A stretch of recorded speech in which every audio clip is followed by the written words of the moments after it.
The wagon wheels ground to a halt in the middle of the dusty Arizona trail, and Helena Anderson felt her strength finally abandon her as she stared at the broken axle beneath the weathered wood.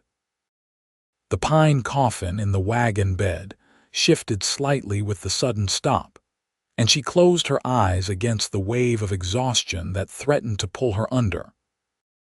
3 weeks she had been traveling with Thomas's body, 3 weeks since the fever took him in Santa Fe, and now she sat stranded somewhere between nowhere and nothing with the August sun beating down mercilessly on her black morning dress. She climbed down from the driver's seat, her legs trembling from days of little food and less sleep. The landscape stretched endlessly in all directions, nothing but sagebrush and red earth and mountains in the distance that seemed to mock her with their immovable presence. She had been trying to reach Douglas, where Thomas's family had a plot of land, where he had always said he wanted to be buried if anything ever happened to him.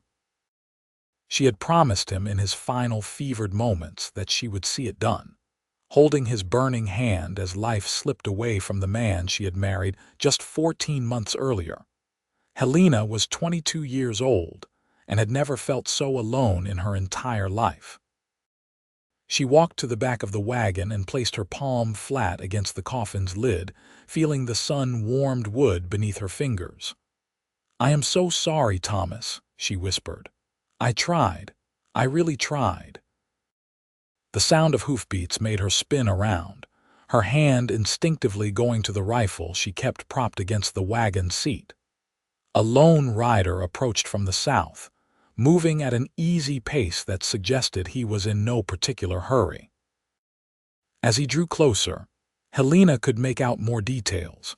A tall man on a paint horse, wearing a worn leather vest over a blue shirt, a wide-brimmed hat shading his face from the sun. He raised one hand in greeting as he approached, and Helena's grip on the rifle relaxed slightly but did not release entirely. The rider pulled his horse to a stop about 20 feet away, keeping a respectful distance. "Madam," he said, touching the brim of his hat. "Looks like you have got yourself some trouble there." His voice was deep and calm, with a slight drawl that spoke of Texas origins. Helena studied him carefully, looking for any sign of threat or ill intent. He appeared to be in his mid-20s, with dark hair that curled slightly at his collar and eyes that were a startling shade of green even from this distance. His face was weathered from sun and wind, but held an openness that put her slightly at ease. "The axle broke," Helena said, her voice hoarse from disuse and dust, "about an hour ago." The rider dismounted slowly, keeping his movements visible and non-threatening. "Name is Xavier Pierce," he said.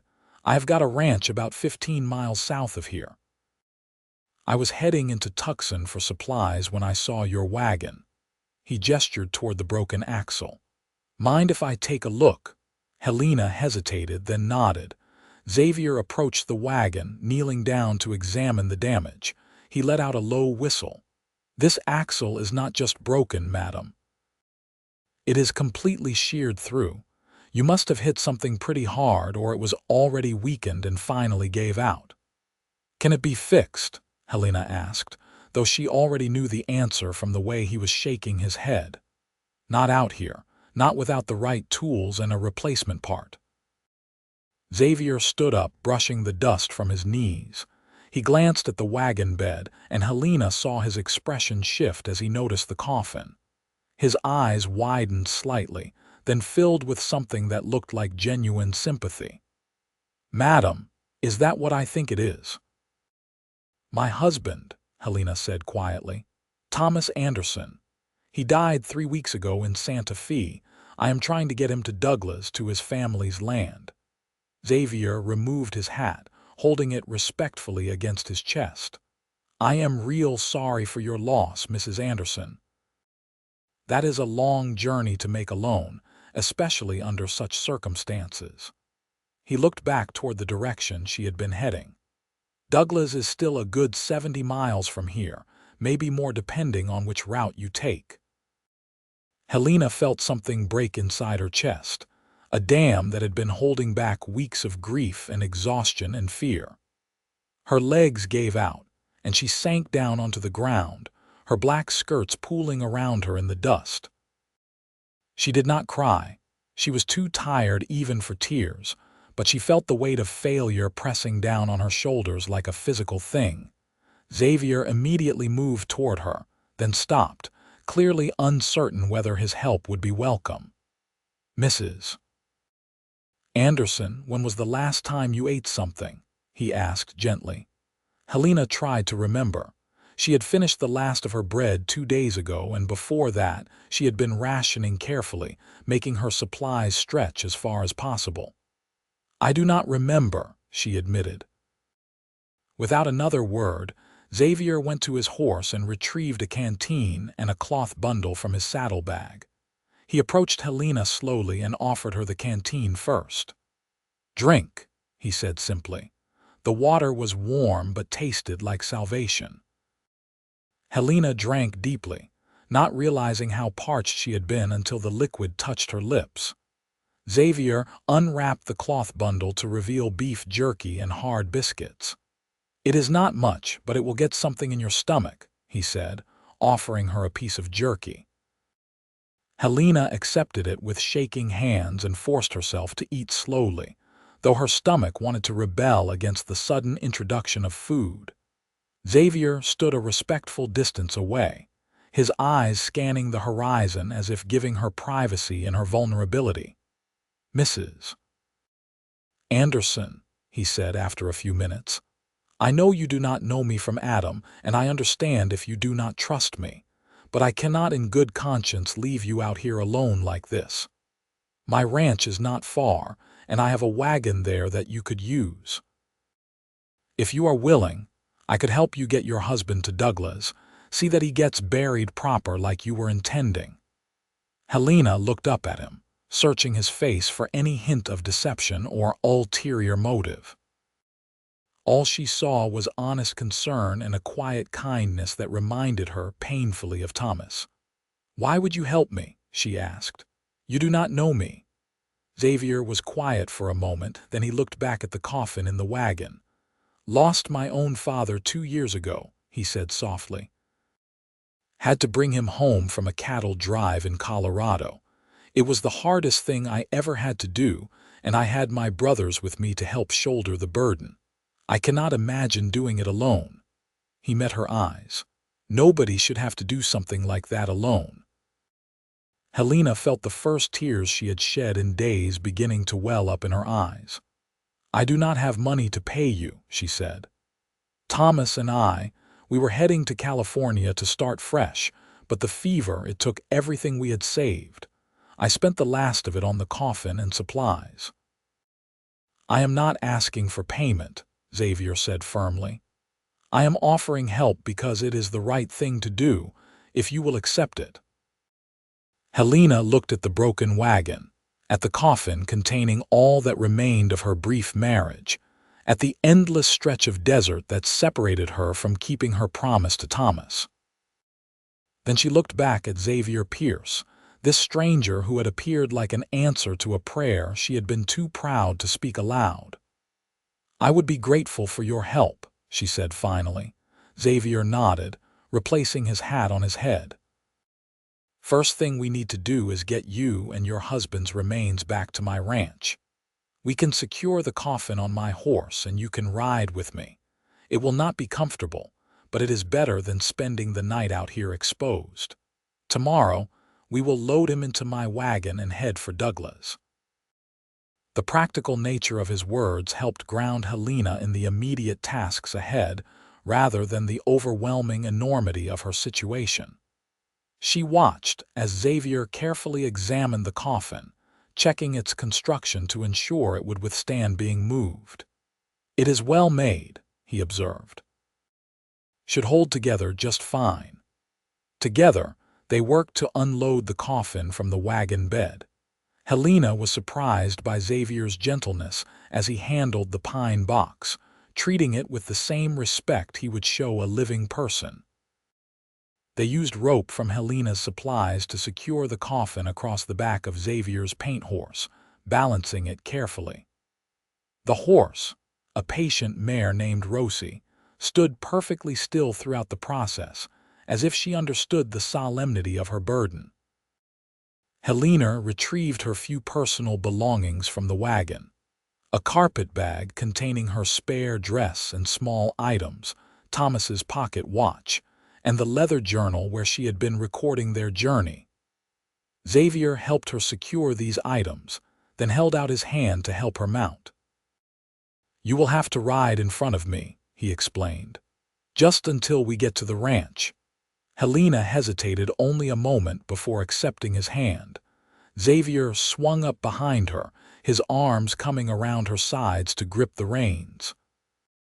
He kept a respectful distance, his touch impersonal and necessary only for their safe travel. "It is about 3 hours to the ranch," he said. "We will take it slow and easy. Let me know if you need to stop and rest." They began moving south, leaving the disabled wagon behind like a marker of Helena's failed attempt at self-sufficiency. The sun had started its descent toward the western horizon, painting the sky in shades of orange and pink that would have been beautiful under different circumstances. Helena sat stiffly at first, uncomfortable with the proximity to a stranger, but exhaustion soon won out and she found herself relaxing slightly against Xavier's steady presence. "How long were you married?" Xavier asked after a while, his voice gentle, as if he sensed she might need the distraction of conversation. 14 months, Helena replied. "We met in Missouri. Thomas worked for my father's dry goods store. He had dreams of California, of starting a ranch or maybe a trading post. He was always talking about new opportunities, new beginnings." Her voice caught slightly. "We were supposed to have a lifetime together. What happened, if you do not mind me asking?" Helena took a breath, steadying herself. "We stopped in Santa Fe to resupply. Thomas went to look at horses, said he wanted to buy a good breeding pair before we continued west. He came back 3 days later with a fever. The doctor said it was typhoid. He was gone within a week." She paused. "His family, they live on a homestead outside Douglas. He always talked about that land, said it was the most beautiful place he had ever seen. Made me promise that if anything happened to him, I would bring him home to that red earth and those mountains." "And you kept your promise," Xavier said quietly. "That took a lot of courage, Mrs. Anderson. A lot of women would have just buried him in Santa Fe and moved on." "He was my husband," Helena said simply. "I loved him. I love him still. Making this journey, it is the last thing I can do for him." They rode in companionable silence for a while after that. Helena noticed how Xavier handled Rosie with easy confidence, guiding her around rough patches and keeping their pace steady but not exhausting. The coffin remained secure behind them, a constant reminder of their solemn purpose. As the sun sank lower, the temperature began to drop, and Helena found herself grateful for the warmth of another human presence, even a stranger's. "You live alone on your ranch?" Helena asked eventually, partly out of curiosity and partly because she realized she should probably know more about where she was going. "I do now," Xavier answered. "My father built the place about 15 years ago, brought my mother out from Texas. I have 2 younger brothers, but they both headed north last year looking for work. My mother passed when I was 19, same fever that took your husband. My father made it 3 more years before a horse threw him and he broke his neck." He said it matter-of-factly, but Helena could hear the old grief beneath the words. "Been running the place on my own since then. It is not much, just a small cattle operation and some horses, but it is home." "It must be lonely," Helena observed. Xavier considered this. "Sometimes," he admitted. "But the work keeps me busy, and I make trips into Tucson or Douglas every few weeks for supplies and news. There are good people in these parts, folks who help each other out when times get hard. It is not the same as having family close by, but it is something. As they spoke, Helena found herself studying what little she could see of Xavier in the fading light. His voice remained steady and calm, and his presence radiated a quiet strength that she found unexpectedly comforting. There was no presumption in his manner, no expectation of anything beyond helping a stranger in need. In a territory where many men might have seen a lone woman as an opportunity to take advantage, Xavier's respectful distance and genuine concern stood out like a beacon. Full darkness had fallen by the time they approached Xavier's ranch. Helena could make out the dark shapes of buildings against the star-filled sky. A house, a barn, several outbuildings. Xavier guided Rosie toward the barn, dismounting first and then helping Helena down. Her legs were stiff and sore from the long ride, and she stumbled slightly. Xavier caught her elbow, steadying her. "Let us get you inside and get some real food in you," he said. "We can settle your husband's remains in the barn for tonight. It is cool there, respectful. In the morning, we will get everything ready for the journey to Douglas." Helena nodded, too tired to argue or make decisions. She helped Xavier carefully unload the coffin and carry it into the barn, where they placed it on a sturdy workbench. Xavier covered it with a clean canvas tarp, then lit a lantern and led Helena toward the house. The ranch house was modest but well-maintained, with a wide front porch and solid construction that spoke of care and attention. Inside, Xavier lit several oil lamps, revealing a main room that served as both kitchen and living area. It was clearly a bachelor's home, functional and sparse but clean and orderly. A large stone fireplace dominated one wall and simple furniture filled the space. A table with 4 chairs, a rocking chair near the fireplace, shelves holding books and supplies. "The bedroom is through there," Xavier said, pointing to a door on the left. "You will sleep there tonight. I will bed down out here. There is a pitcher and basin if you want to wash up, and I will get some supper started."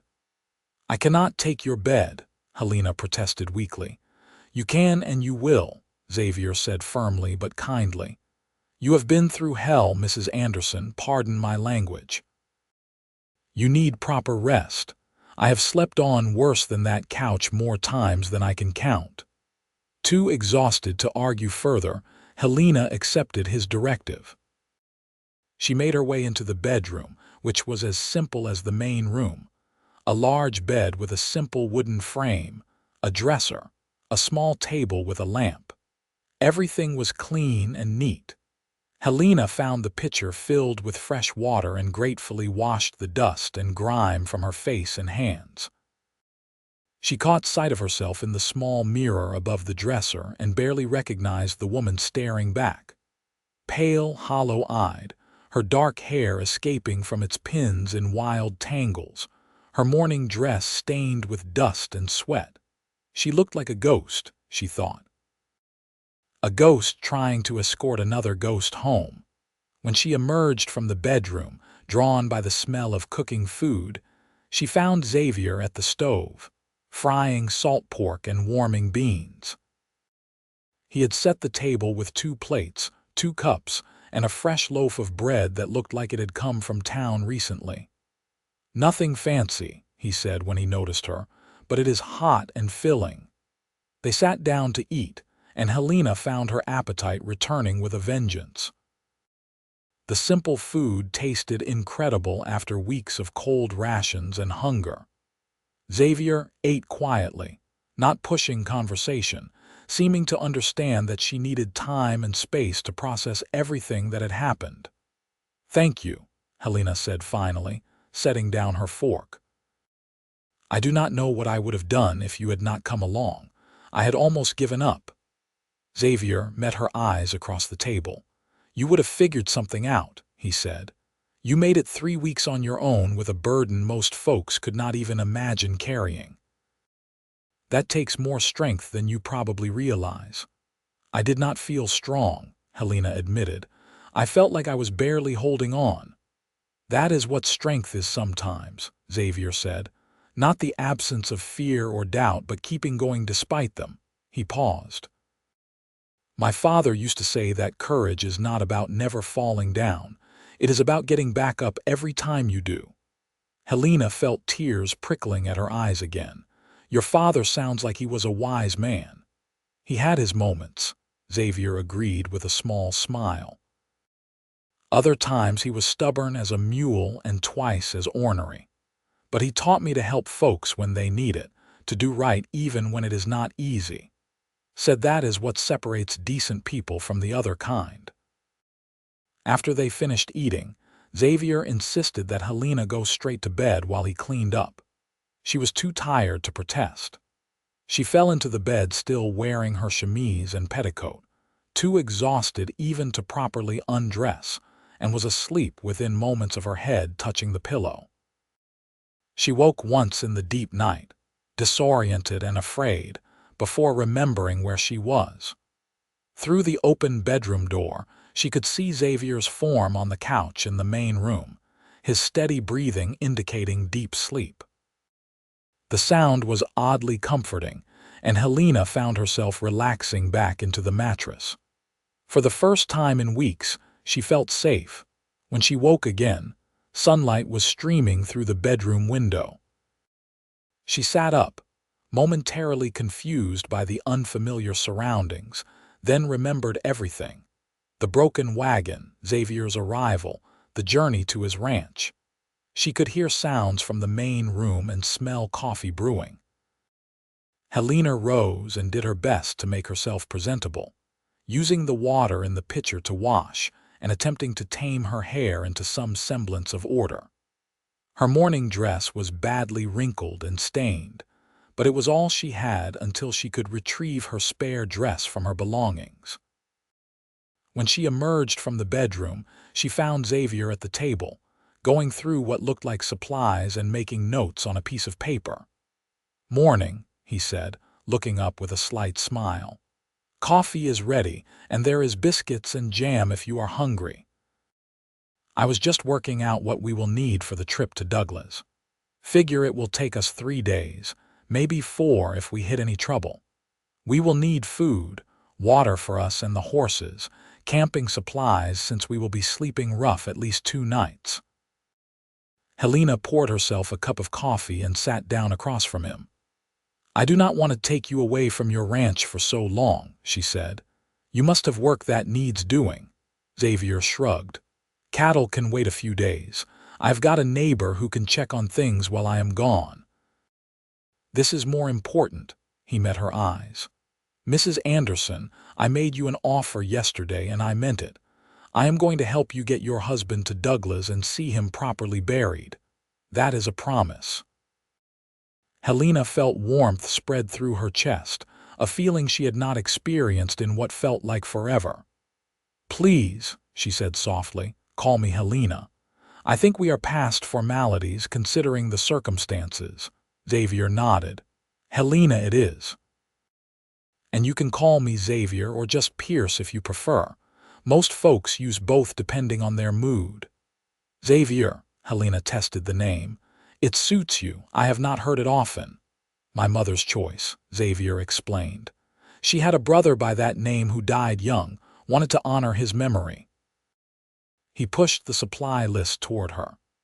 "I am going to hitch up the wagon and make sure everything is secure. Take your time with breakfast. We will leave when you are ready." Over the next hour, Helena watched as Xavier efficiently prepared for their journey. He brought his wagon around, a sturdy freight wagon with high sides and a canvas cover that could provide shade from the sun. He lined the bed with blankets and straw, creating a cushioned platform for the coffin. When they brought Thomas's remains from the barn, Xavier handled the coffin with the same gentle respect he had shown the day before, securing it carefully in the wagon bed. Helena retrieved her belongings from where Xavier had stored them the previous night and added them to the wagon. Xavier had packed enough supplies for a week, explaining that it was better to have too much than too little. He hitched up 2 horses, a matched pair of bays that he said were his best pullers, and tied Rosie to the back of the wagon. "Are you ready?" Xavier asked, offering his hand to help Helena up onto the wagon seat. Helena took one last look at the ranch house, this place that had offered her shelter and safety when she needed it most. Then she looked at the coffin in the wagon bed, and at Xavier standing patiently beside her, and she nodded. "I am ready." They set out northward, following a trail that Xavier said would take them through the best terrain for the wagon. The morning was clear and already growing hot, but the canvas cover provided some shade. Xavier drove with practiced ease, keeping the horses at a steady pace that ate up the miles without exhausting the animals.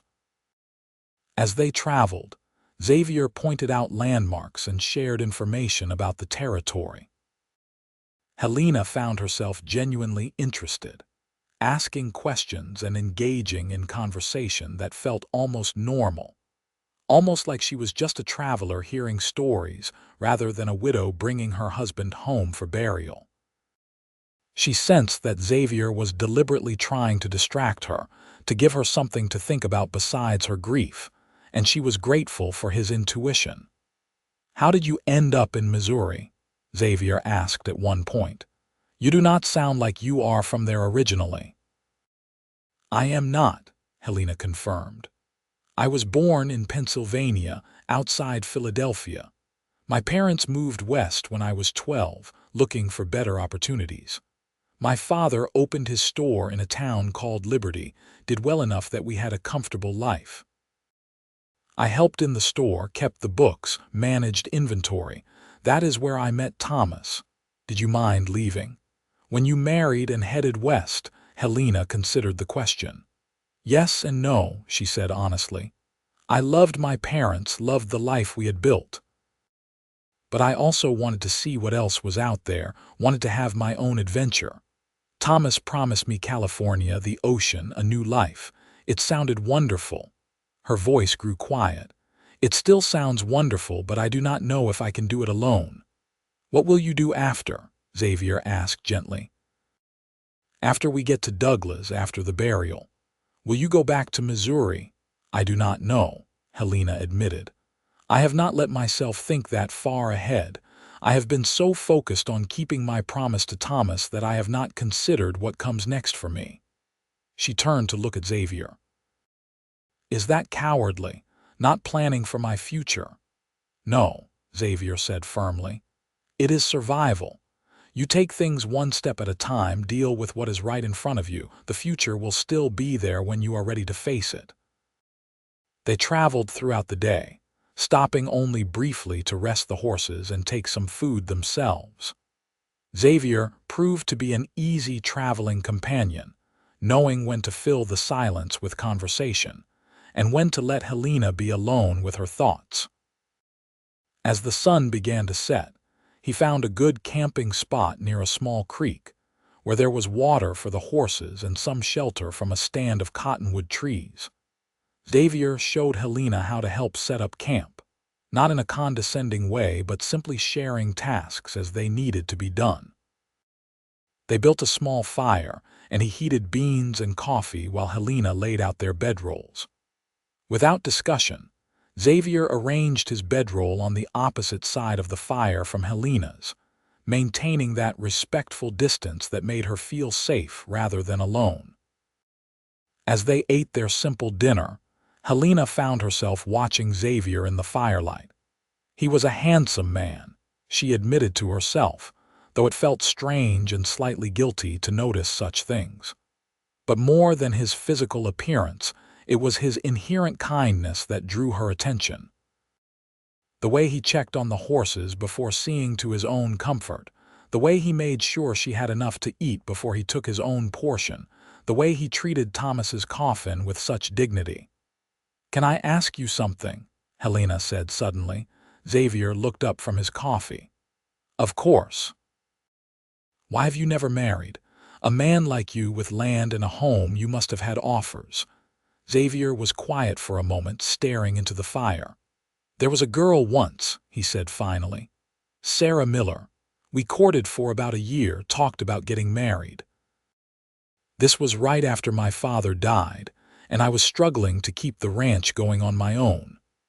Sarah, she wanted to move to a bigger town, wanted more excitement than what ranch life could offer. I could not leave the land my father had built, and she could not settle for what I had to give her. So we went our separate ways," he shrugged. "Since then, I have been too busy keeping things running to think much about courting." "Do you regret it, letting her go?" Xavier shook his head. "No, if she could not love the life I had, then we were not meant to be together. My father always said you need a partner who shares your dreams, not someone who just tolerates them. I would rather be alone than be with someone who resents me." Helena absorbed this wisdom, thinking about her own brief marriage. Thomas had shared her dreams, or at least she had thought he did. But looking back now with the clarity that distance provides, she wondered if they had truly known each other well enough. Their courtship had been brief, their marriage shorter still. She had loved him, yes, but had they built something that could have lasted a lifetime? She would never know now. "I am sorry," Xavier said suddenly. "That was probably not a good topic to bring up. I did not mean to make you think sad thoughts." "It is all right," Helena assured him. "Sometimes I think the sad thoughts are going to be there no matter what I am doing, at least for a while. Talking to you about normal things, it actually helps. It reminds me that life goes on, that the world is bigger than just grief." They talked for a while longer, the conversation meandering through various topics, books they had read, places they had seen, small memories from childhood. Helena found herself sharing stories about her life in Pennsylvania, about her mother teaching her to sew and her father letting her help in the store. Xavier told her about growing up on the ranch, learning to ride and rope from his father, the time he and his brothers tried to catch a wild Mustang and ended up getting chased by it instead. It felt good to laugh, Helena realized. Guilt immediately followed the realization, but Xavier seemed to sense it. "It is all right to find moments of joy," he said gently. "Your husband would not want you to spend the rest of your life in misery. Honoring his memory does not mean you have to stop living." Helena nodded, not entirely convinced but appreciating the sentiment. As the fire burned down to coals, they prepared for sleep. Xavier placed more wood on the fire, ensuring it would last most of the night, and checked on the horses one more time. "Sleep well, Helena," he said as he settled into his bedroll. "Tomorrow will be another long day." "Good night, Xavier," Helena replied, "and thank you for everything." The next 2 days passed in similar fashion, long hours of travel broken up by brief stops and evening camps. They passed through varied terrain, flat desert plains, rolling hills covered in scrub brush, dramatic rock formations that rose from the earth like ancient sentinels. Xavier pointed out wildlife when he spotted it: jackrabbits, coyotes in the distance, a golden eagle soaring overhead. He taught Helena practical things too, like how to read the land for water sources and how to tell time by the position of the sun. Helena found herself looking forward to their evening conversations, those hours by the campfire when Xavier would share more stories about his life and ask gentle questions about hers. She learned that he could play the harmonica, though he had not brought it on this journey. She learned that he had a weakness for apple pie and could not stand the taste of turnips. She learned that he read poetry sometimes, though he was embarrassed to admit it, and that he dreamed of one day expanding his ranch to include horse breeding. In turn, Helena shared parts of herself that she had not talked about in years. Her love of drawing, though she had no talent for it. Her fear of thunderstorms that dated back to a tornado that had torn through her childhood town. Her secret dream of maybe opening her own shop someday, something small and manageable but entirely hers. It occurred to Helena, on the third night of their journey, that she had talked more openly with Xavier in these few days than she had with Thomas in their entire courtship and marriage. The realization brought a complicated mix of emotions. Guilt that she was sharing such intimacy with someone who was essentially a stranger, confusion about what it meant that she felt so comfortable with him, and a strange flutter of something else that she was not quite ready to name. On the fourth day, they finally reached Douglas. The small town sat in a valley surrounded by mountains, just as Thomas had described it. Helena felt her chest tighten as they rolled down the main street, knowing that this was the end of her journey with Thomas, the final fulfillment of her promise to him. Xavier drove to the general store and helped Helena down. "Let us find out where his family's land is," he suggested, "and maybe arrange for a proper burial service." Inside the store, they spoke with the proprietor, a weathered man named Bill who knew everyone in the area. When Helena explained who she was looking for, Bill's expression grew somber. "The Anderson place," he said. "Sad business, that. Old man Anderson and his wife both passed last winter. Influenza got them. Their son Henry tried to keep the place going, but he could not manage it alone. Sold the land to a rancher from Texas and headed back east about 2 months ago."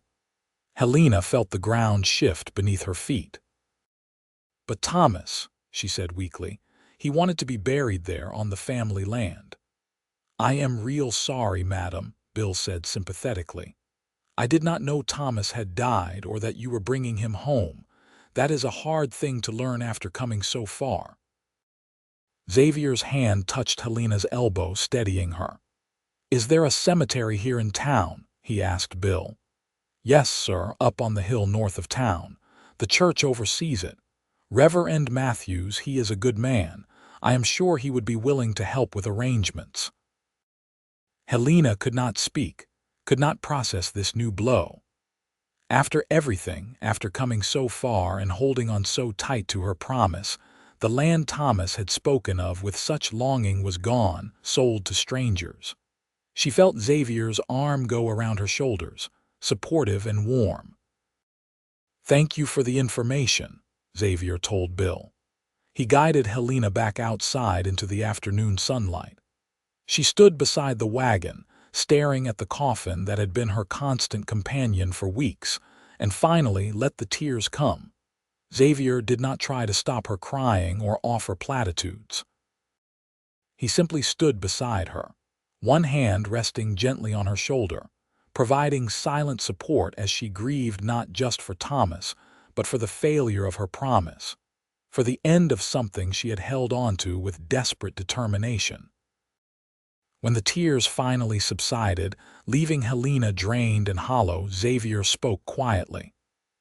"The land is gone, but the mountains are still here. The red earth he loved is still here. We can find a good spot in the cemetery, somewhere with a view of those mountains. He will still be home, Helena." Maybe not exactly as he pictured it, but home nonetheless. Helena nodded, wiping at her eyes with her handkerchief. "You are right," she said, her voice rough. "I am being foolish, crying over something that cannot be changed." "You are not being foolish," Xavier said firmly. "You are being human. You have been through more in the past few weeks than most people face in a lifetime. You are allowed to feel everything you are feeling." They found Reverend Matthews at the church, a kindly man in his 50s who listened to Helena's story with compassion. He agreed immediately to conduct a burial service and helped them select a plot in the cemetery that overlooked the valley and the mountains beyond. It was, Helena had to admit, a beautiful spot, peaceful and serene. "We will hold the service tomorrow morning," Reverend Matthews said. "That will give time to prepare the grave and for word to spread to any locals who might have known the Anderson family. For tonight, there is a boarding house run by Mrs. Cooper that takes in travelers. I am sure she would have rooms available." Xavier arranged for the coffin to be taken to the church that evening, where it would rest until the burial. Then he drove Helena to the boarding house, a neat two-story building with a welcoming front porch. Mrs. Cooper, a plump woman with kind eyes, showed them to adjacent rooms on the second floor and promised a hot meal within the hour. Helena stood in her small room, staring at her reflection in the mirror above the washstand. She looked different than she had at Xavier's ranch just days earlier. There was color in her cheeks again, and her eyes, while still sad, held more life than they had. She realized that despite the grief and the disappointment, she felt more like herself than she had since Thomas's death. Downstairs over Mrs. Cooper's excellent pot roast, Xavier and Helena sat in companionable silence. The boarding house dining room held a few other guests, travelers passing through, but Xavier had secured them a corner table that offered some privacy. "What will you do after tomorrow?" Xavier asked, the question Helena had been avoiding thinking about. "I do not know," Helena admitted. "I cannot go back to Missouri. There is nothing for me there anymore. My parents sold their store last year and moved to live with my aunt in Ohio. I could go there, I suppose, but the thought of being dependent on family charity makes me feel ill." She pushed food around on her plate. "I had been so focused on this journey, on keeping my promise, that I never thought beyond it." Xavier was quiet for a moment, then seemed to come to some internal decision. "You could come back to the ranch with me," he said carefully. "Just temporarily, until you figure out what you want to do. You could help with the house, the garden, general tasks. I would pay you a fair wage, enough to save up a stake for whatever comes next. It would give you time to heal and plan without having to rush into any decisions." Helena looked up at him, surprised. "Xavier, I could not impose on you like that. You have already done so much for me." "It would not be an imposition," Xavier said earnestly. "Honestly, I could use the help. The house has been falling into bachelor disorder and I am a terrible cook. Beyond that, I would appreciate the company. These past few days, talking with you, it has reminded me how lonely I have let myself become." He paused. "I am not suggesting anything improper. You would have your own space and everything would be respectable. I just think that maybe we could help each other, at least for a while." Helena considered his offer.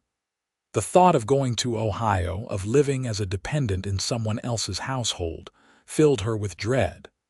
But the alternative, trying to make her own way in a strange town with no resources and no connections, seemed equally daunting. Xavier's offer represented a middle path, a chance to catch her breath and figure out her future without desperation driving her decisions. "Are you certain?" she asked. "Truly certain this is something you want to do?" "I would not have offered if I was not certain," Xavier replied. "Take some time to think about it. You do not have to decide tonight or even tomorrow. But the offer stands whenever you are ready to accept it or decline it." That night, lying in the boarding house bed, Helena stared at the ceiling and thought about Xavier's proposition. She barely knew this man, yet he had shown her more kindness and respect in a handful of days than many people she had known for years. There was something about him that made her feel safe, something solid and trustworthy that called to a part of her she had thought died with Thomas. Was it too soon to think such things? Was she betraying Thomas's memory by even considering accepting Xavier's offer? But no, she thought. Thomas would have liked Xavier. He would have appreciated his straightforwardness, his quiet strength. And he would not have wanted Helena to suffer needlessly or make rash decisions out of grief and desperation. The next morning dawned clear and warm. Helena dressed in her morning black, the dress freshly cleaned by Mrs. Cooper's helpful hands. She met Xavier downstairs, and together they walked to the church. A small group had gathered for the service.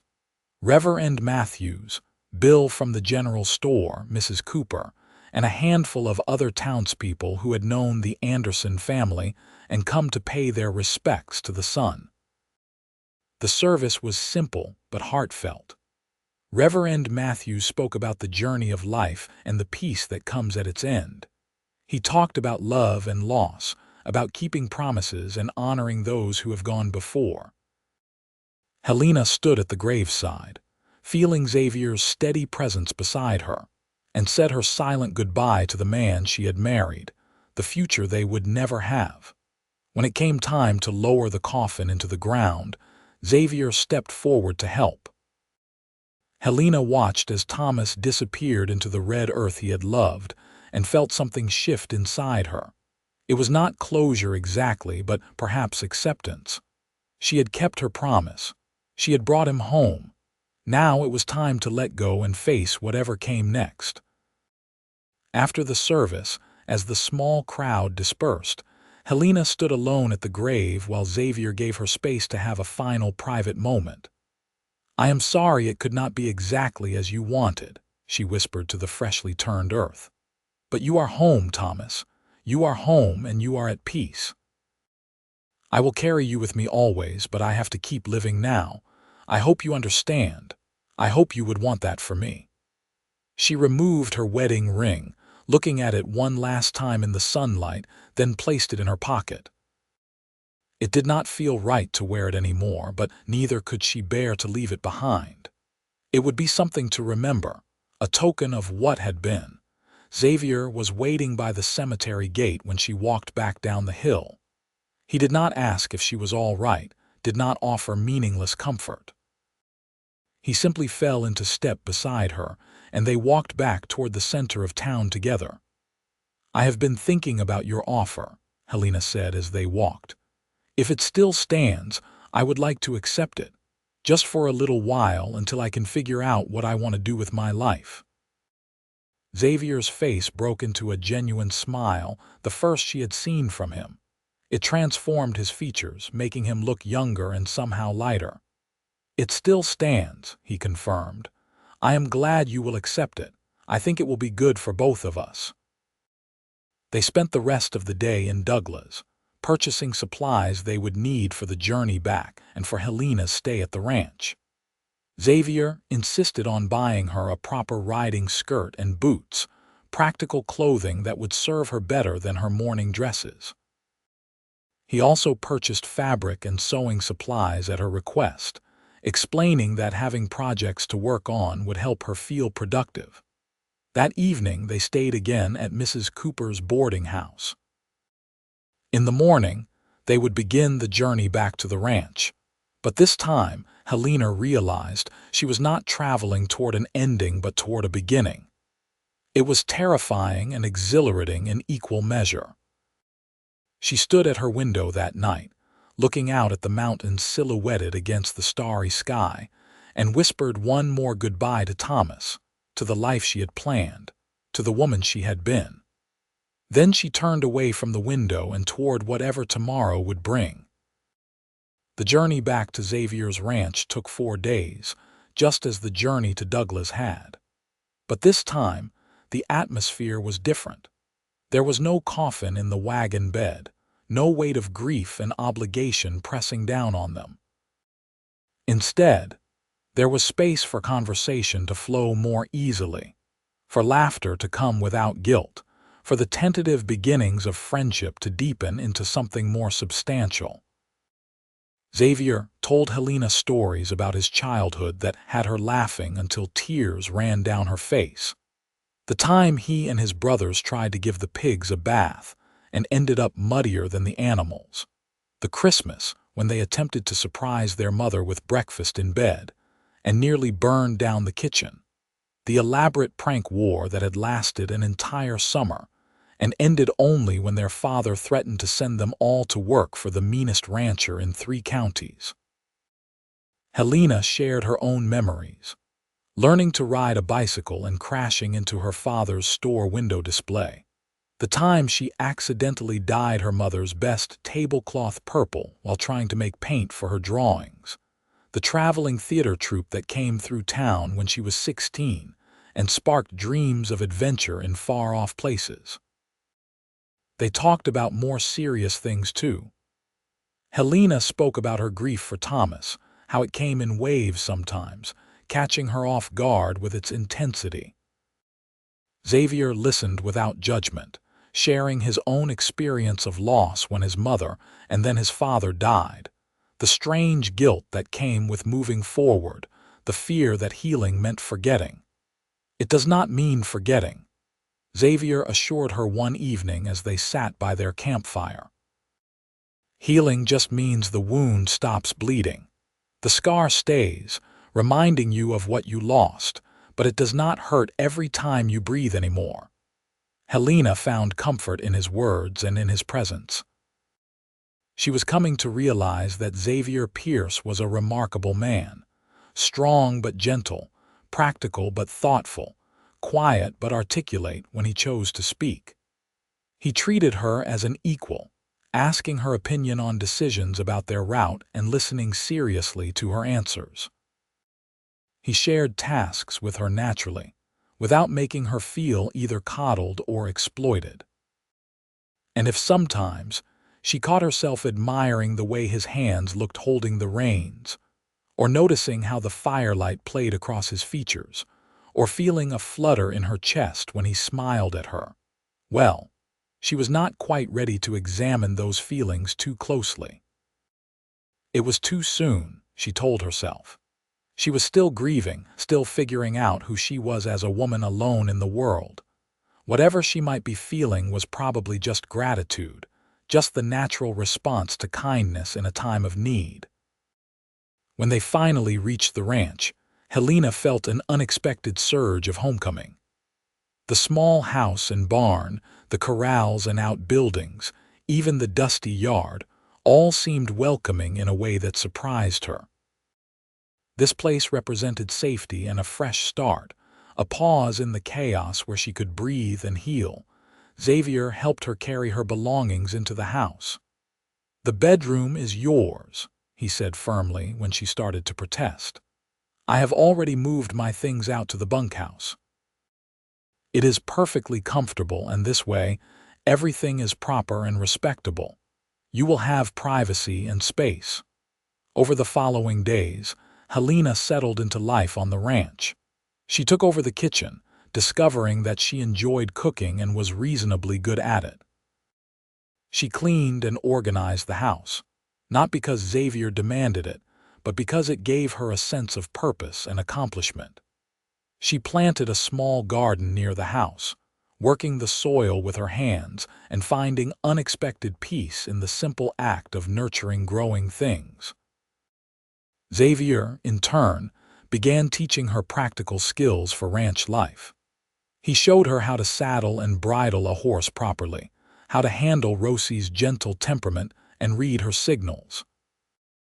He taught Helena to ride with confidence, starting with simple walks around the property and gradually building up to longer rides into the surrounding hills. Helena discovered that she loved riding, loved the freedom of movement and the connection with the powerful animal beneath her. He taught her to shoot, spending patient hours showing her how to hold and aim the rifle, how to squeeze rather than pull the trigger, how to compensate for wind and distance. Helena proved to be a decent shot, and the skill made her feel more capable, more able to protect herself if necessary. In the evenings, they would sit on the porch, watching the sun set over the distant mountains and talking about everything and nothing. Xavier continued to share his dreams for the ranch, his ideas for breeding horses and expanding his cattle operation. Helena talked about her interest in maybe starting a business someday, perhaps a shop or a mail-order concern, something she could build on her own terms. "You would be good at that," Xavier encouraged. "You have got a head for figures and organization. I have seen how you keep track of the household accounts, how you plan and manage. That takes real skill." Helena appreciated his faith in her abilities. Growing up, Her father had valued her work in his store but always made it clear that it was temporary, until she married and had her own household to manage. Thomas had loved her, but never really asked about her dreams or ambitions beyond being his wife. Xavier was the first man who seemed genuinely interested in her as a complete person, with thoughts and goals that mattered beyond her relationship to a man. 6 weeks into her stay at the ranch, Helena realized with a start that she had gone an entire day without thinking about Thomas, without feeling the crushing weight of grief. The realization brought guilt initially, but then she remembered Xavier's words about healing not meaning forgetting. She still loved Thomas, still honored his memory, but the sharp edges of loss had smoothed into something more manageable. She also had to acknowledge, at least to herself, that her feelings for Xavier had developed into something well beyond gratitude or friendship. She found herself watching for his return when he rode out to check the cattle. She took extra care with her appearance, pinning her hair more carefully and wearing the nicer of her 2 everyday dresses. She caught herself smiling at his jokes perhaps more brightly than they warranted, and looking forward to their evening conversations with an eagerness that had nothing to do with boredom and everything to do with simply wanting to be near him. It was terrifying and wonderful and completely confusing. Was it too soon? Was she being disloyal to Thomas's memory? Or was this simply life asserting itself, pulling her back toward connection and possibility? One evening, as they sat on the porch watching the stars emerge, Xavier turned to her with an expression of nervous determination. "Helena," he said, "I need to tell you something, and I hope it does not make you uncomfortable or make you want to leave." Helena's heart began to beat faster. "What is it?" Xavier took a deep breath. "These past weeks, having you here, it has been the happiest I have been since my father died. Probably the happiest I have been in my whole adult life, if I am being honest. You have brought light and life to this place, to my days. And it is not just about the clean house or the good meals, though I appreciate those things. It is you, Helena. Your laughter, your stories, the way you are not afraid to tell me when you think I am being stubborn or foolish. The way you have taken to ranch life, embracing the challenges and finding joy in simple things." He paused, seeming to gather courage. "I know it has not been long. I know you are still healing from your loss. But I would not be honest with myself or with you if I did not admit that my feelings have become more than just friendship or concern. I have come to care for you deeply, Helena, more than I probably should, given the circumstances." Helena felt her breath catch. "Xavier." "Wait, please let me finish," he said quickly. "I am not asking you for anything. I do not expect you to feel the same way, and I certainly do not expect you to act on any feelings even if you did have them. I just needed you to know where I stand because I value honesty between us. You can stay here as long as you need, whether you return my feelings or not. That offer stands regardless. I just could not keep pretending that I see you only as a friend or a guest when the truth is something more." Helena looked at Xavier's face in the starlight, seeing vulnerability and hope and fear all mingled together. Her heart felt too large for her chest, swelling with emotion that demanded release. "Xavier," she said softly, "do you remember what you said to me that first day? That your father taught you courage is getting back up every time you fall down." Xavier nodded uncertainly. "I have been so afraid," Helena continued, "afraid of what it means that I have these feelings for you when Thomas has only been gone 2 months. Afraid that caring for you means I did not really love him. Afraid of being hurt again, of losing someone else I care about. But watching you these weeks, learning from you, I realize that love is not a finite resource. Having loved Thomas does not mean I cannot love again. And healing from his loss does not mean forgetting him or dishonoring what we had. She reached out and took Xavier's hand, feeling the calloused warmth of his palm against hers. "I care for you too, Xavier, more than I thought I could care for anyone so soon after such loss. You have shown me kindness and respect and patience. You have seen me at my lowest and never judged me for my weakness. You make me laugh and you make me think and you make me feel alive again in a way I thought I never would." Xavier's fingers tightened around hers. "Helena, are you saying what I think you are saying?" "I am saying that I would like to see where this goes between us," Helena said, her voice growing stronger. "I am saying that I am grateful for your honesty and I want to be equally honest with you. I am saying that when I think about my future now, I find myself hoping you are part of it." Xavier stood, pulling Helena gently to her feet. He cupped her face in his hands, his thumbs brushing softly across her cheekbones. "May I kiss you?" he asked, his voice rough with emotion. "Yes," Helena whispered. The kiss was gentle and sweet, tentative like a question being asked and answered simultaneously.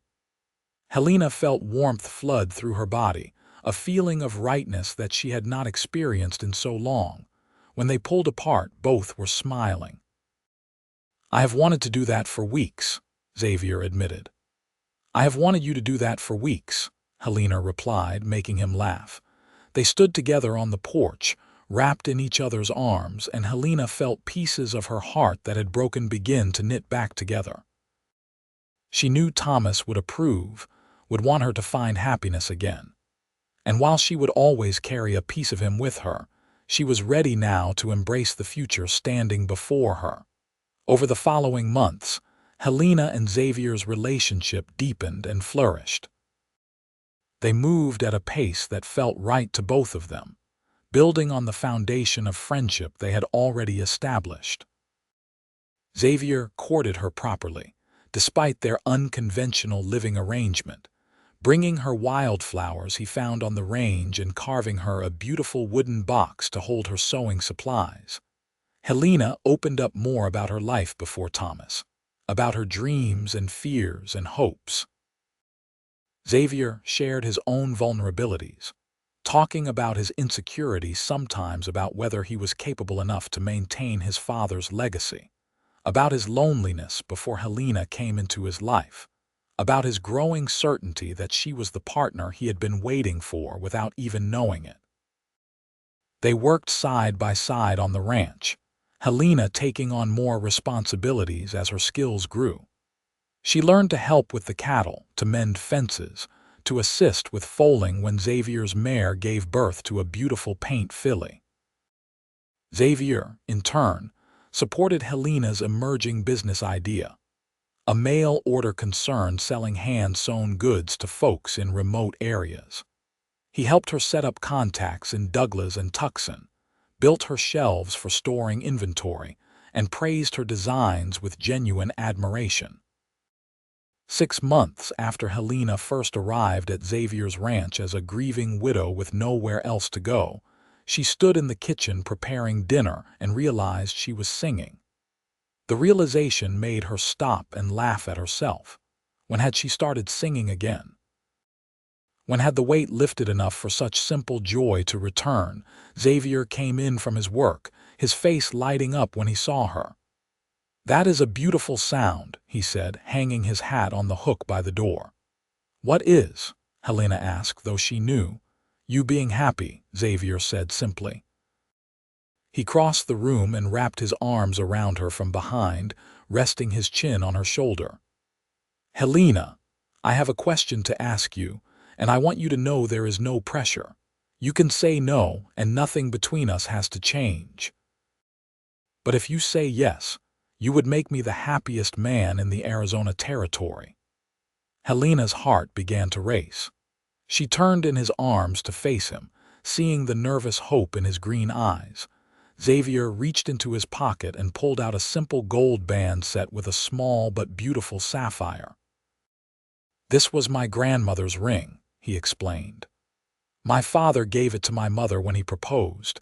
It is not fancy or expensive, but it has love in it, years and years of love. "Helena Anderson, would you do me the honor of becoming my wife?" Tears filled Helena's eyes, but they were tears of joy this time, not grief. "Yes," she said, her voice breaking with emotion. "Yes, Xavier, I will marry you." Xavier slipped the ring onto her finger and it fit perfectly. Then he kissed her with more passion than their previous careful kisses, and Helena responded with equal fervor, finally allowing herself to fully feel the desire and love that had been building between them. They married a month later in the small church in Douglas, with Reverend Matthews officiating. It was a small ceremony, attended by neighbors from surrounding ranches, Bill from the general store, Mrs. Cooper from the boarding house, and a handful of other people who had become friends over the months. Helena wore a simple blue dress that she had sewn herself, and Xavier wore his best suit with a string tie. Before the ceremony, Helena made a quiet trip to the cemetery, standing before Thomas's grave one last time. "Thank you," she whispered to the headstone. "Thank you for the love you gave me, brief though it was. Thank you for teaching me that I was brave enough to take risks, strong enough to make hard journeys. I will always remember you, always be grateful for what we shared. But I am ready to move forward now. I hope wherever you are at peace and you understand." The wind rustled through the grass, and Helena chose to take it as a blessing. The wedding was beautiful despite its simplicity. When Reverend Matthews pronounced them husband and wife, Xavier kissed Helena with such tenderness and promise that several of the older women in attendance wiped away tears. At the small reception afterward, held at Mrs. Cooper's boarding house, Xavier stood and made a toast. "To my wife," he said, his voice thick with emotion. "You came into my life when I did not even know I was looking for someone. You have brought joy and purpose and love to days that were merely being survived. You have shown me what true courage looks like. The courage to keep going when everything seems lost. The courage to open your heart again after it has been broken. The courage to build something new from the ashes of what was lost. I promise to spend every day of my life trying to deserve the gift you have given me by choosing to be my partner." Helena had to wipe away tears as the guests applauded. She stood and took Xavier's hand. "My husband," she said, testing out the words and finding them perfect, "taught me that compassion and kindness are not weaknesses but strengths. He showed me that healing is possible, that joy can return even after terrible loss. He gave me space to grieve while gently pulling me back toward life. Xavier, you saved me in more ways than just helping me with that broken wagon. You saved my heart, my hope, my faith in the future. I love you, and I am so grateful that our paths crossed when they did." They spent their wedding night at the boarding house, Mrs. Cooper having prepared her best room with fresh linens and flowers. The intimacy between them was tender and passionate, born of genuine love and months of growing affection. Helena felt no guilt, only joy and rightness. This was not a betrayal of her past, but an embrace of her future.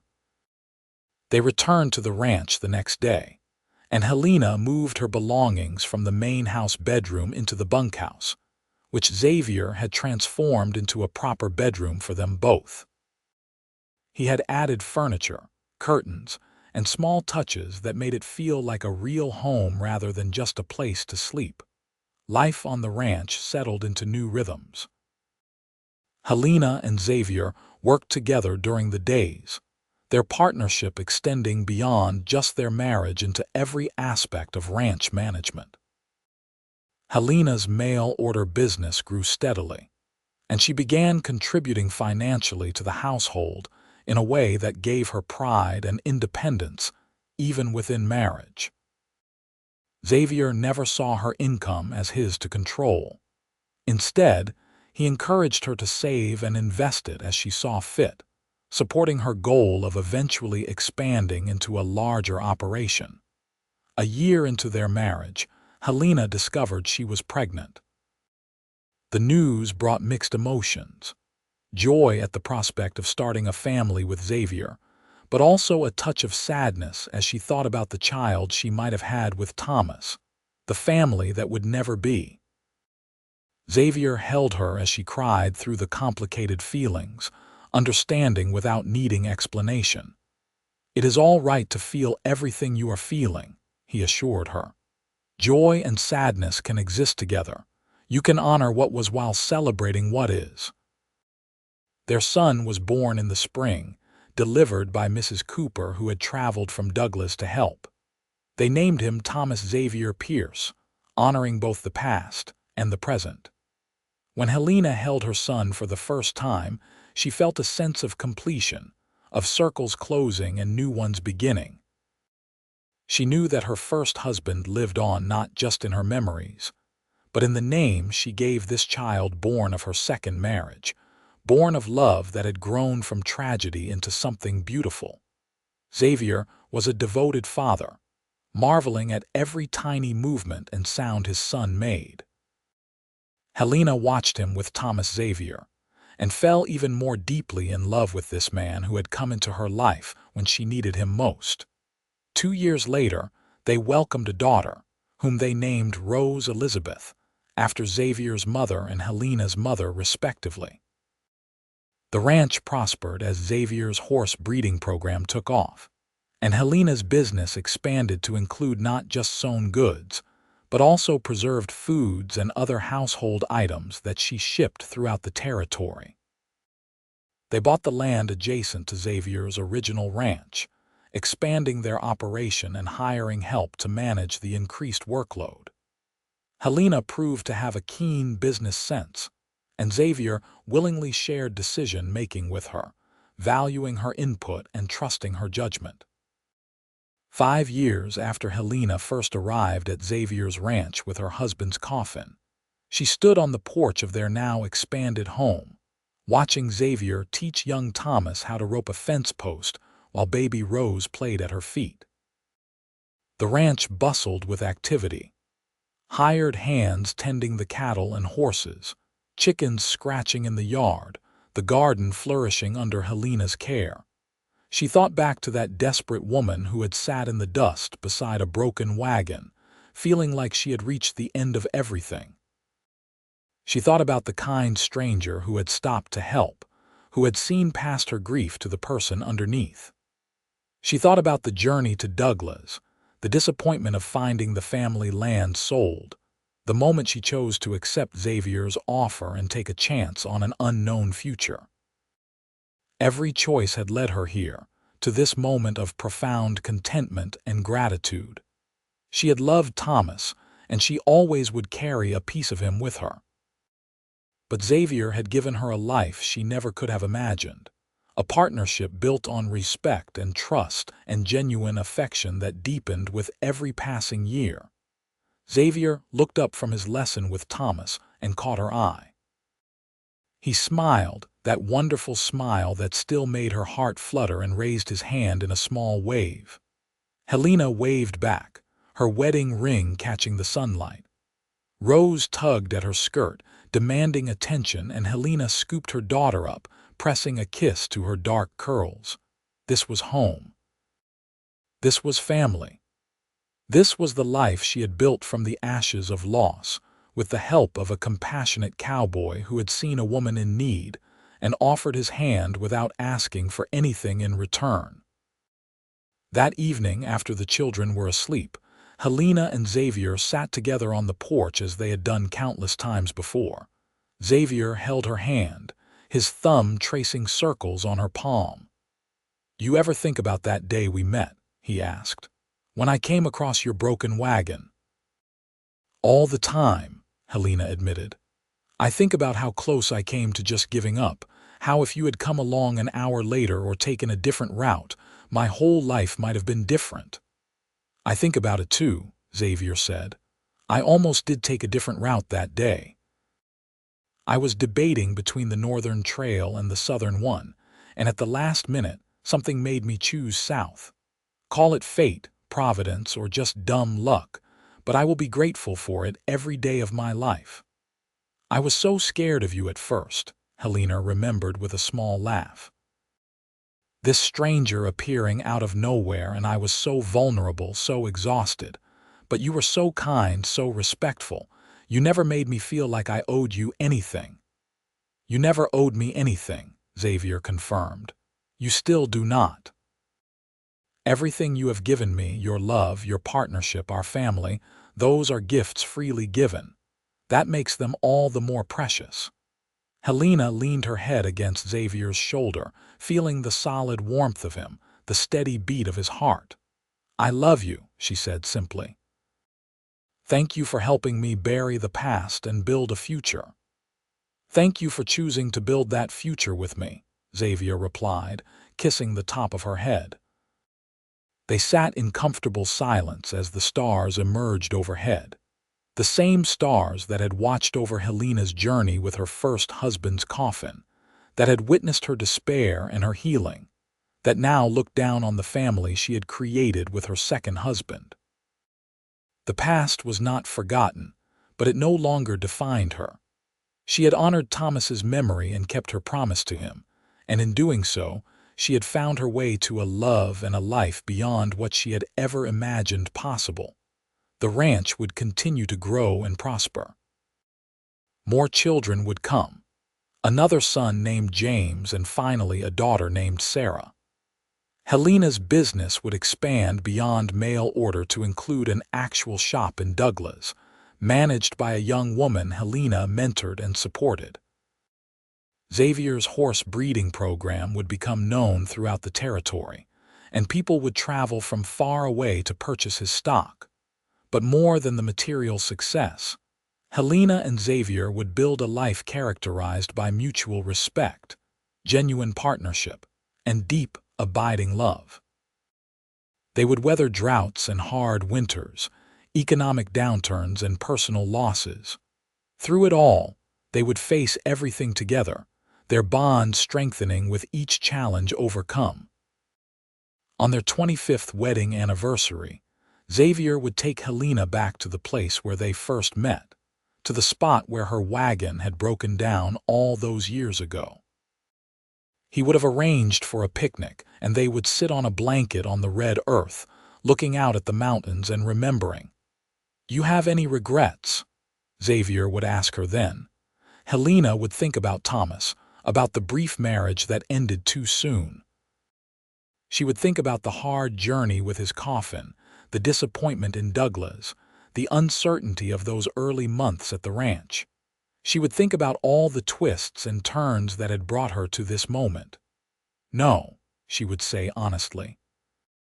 "Every experience, even the painful ones, led me to you and to the life we have built. I would not change a single thing. But all that was still to come." For now, on this peaceful evening 5 years after Helena had first arrived at the ranch, she and Xavier sat on their porch and counted their blessings. The past was at peace, properly buried and honored. The present was full of love and purpose. And the future stretched before them, bright with possibility. Helena closed her eyes and sent up a silent prayer of gratitude. For Thomas, who had loved her and taught her she was strong enough for hard things. For Xavier, who had shown her that healing was possible and love could grow even in grief's aftermath. For the children sleeping peacefully inside. For this land that had become home. For second chances and new beginnings. When she opened her eyes, Xavier was watching her with that expression of tender affection that never failed to warm her heart.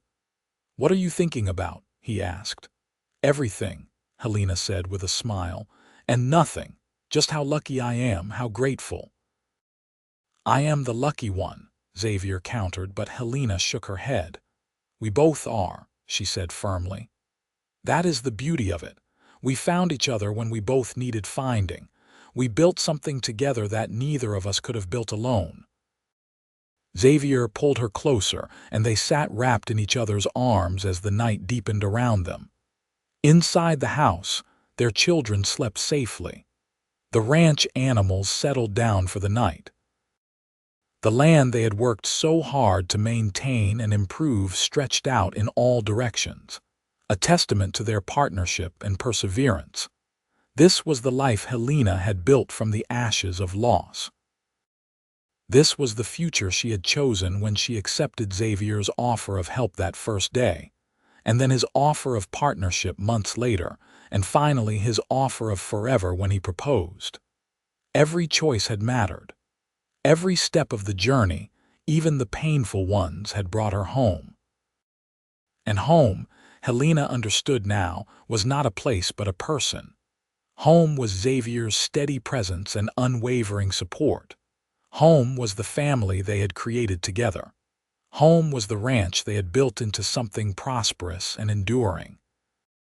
Home was the love that had grown from a simple act of compassion on a dusty Arizona trail into something that would last the rest of their lives. As they finally rose to go inside for the night, Xavier paused at the door and looked back at the landscape bathed in starlight. "Do you ever wonder what your life would have been like if that axle had not broken?" he asked. Helena considered the question seriously. "Sometimes," she admitted. "But then I think that maybe it was meant to break. Maybe everything happened exactly as it was supposed to, painful as some of it was. Because if it had not, I would not have you, would not have our children, would not have this life that I love so much it sometimes makes my chest hurt." "I feel the same way," Xavier said softly. "Every moment of loneliness, every hard day, it all makes sense now because it brought me to you." They went inside together, closing the door on the night and the past and all the what-ifs that did not matter anymore. What mattered was the present, the life they were living and building together. What mattered was the love that sustained them through hard times and made good times even sweeter. What mattered was the promise they had made to each other to face whatever came as partners, as equals, as two people who had found in each other exactly what they needed. Helena checked on the children one last time before going to bed.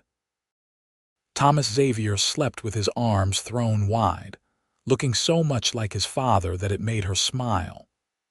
Rose had kicked off her covers as usual, and Helena gently replaced them, tucking her daughter in with a soft kiss to her forehead. In their own bedroom, Xavier was already in bed, waiting for her. Helena changed into her nightgown and slipped under the covers beside him. He gathered her close, and she rested her head on his chest, listening to the steady rhythm of his heartbeat. "I love you," she whispered into the darkness. "I love you too," Xavier replied. "Always and forever." Helena closed her eyes, feeling safe and cherished and exactly where she belonged. Tomorrow would bring new challenges and new joys. The ranch would continue to demand hard work and careful management.